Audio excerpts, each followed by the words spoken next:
बिहार में मुख्यमंत्री बनने का सपना देखने वाले तेजस्वी यादव को चिराग पासवान से सीखना चाहिए। तेजस्वी यादव को मुख्यमंत्री बनाने वाले तमाम समर्थकों को चिराग पासवान से सीखना चाहिए कि राजनीति कैसे की जाती है। चिराग पासवान जो बीजेपी के, खासकर प्रधानमंत्री मोदी के हनुमान कहे जाते थे, राजनीति में बीजेपी से भी 2 कदम आगे निकले। चिराग पासवान ने बता दिया कि उनका पिता रामविलास पासवान की राजनीति क्या थी।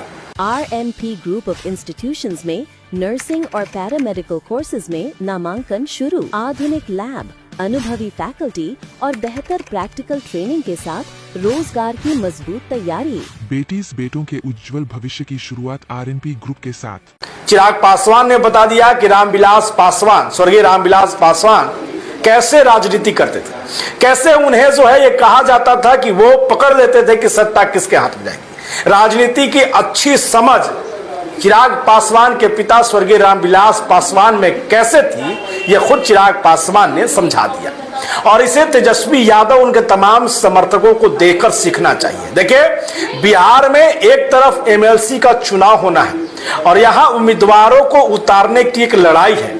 एनडीए ने अपने उम्मीदवार उतार दिए और महागठबंधन के उम्मीदवार का इंतजार हो रहा है। लेकिन इस बीच बीजेपी जदयू के उम्मीदवार के बीच जब चिराग पासवान ने अपने उम्मीदवार उतारे तो सबकी निगाहें चिराग की राजनीति पर चली गई। चिराग पासवान भले बिहार में नहीं है, लेकिन वो बिहार की राजनीति को भलीभांति समझ रहे हैं और जब उन्होंने इस MLC चुनाव के लिए, बिहार विधान परिषद की चुनाव के लिए अपने कैंडिडेट के तौर पर एक मुस्लिम कैंडिडेट अशरफ अंसारी को उम्मीदवार बनाया तो बड़े बड़े दिग्गज और बड़े बड़े दिग्गज पार्टियों के नेताओं ने भी माना कि चिराग की राजनीति बिल्कुल अलग है। एक तरफ जहां बीजेपी मुस्लिम वोटरों को लेकर, मुस्लिम कैंडिडेट को लेकर के अपने आप को किनारा कर लेती है, यही कारण है कि चाहे MLC का सीट हो या फिर बात की जाए कि राज्यसभा की सीटें हो, वहां पर बीजेपी की तरफ से साफ तौर पे मुस्लिम कैंडिडेट को, मुस्लिम वोटरों को साधने को लेकर कोई तैयारी नहीं होती है और उनको इग्नोर किया जाता है।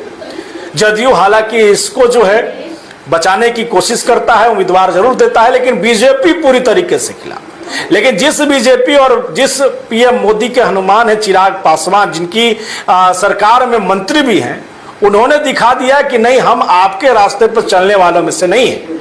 और यही कारण है कि जब उम्मीदवार देने की बारी आई तो कई चीजें, कई नाम सामने आ रहे थे। चिराग पासवान को लेकर सामने आ रहा था कि वो अपने भांजे को उम्मीदवार बना सकते हैं। चिराग पासवान को लेकर सामने आ रहा था कि वो हुलास पांडे को अपना उम्मीदवार बना सकते हैं। लेकिन उन्होंने बनाया किसे? अशरफ अंसारी को, जो प्रदेश अध्यक्ष हैं, कार्यवाहक प्रदेश अध्यक्ष हैं।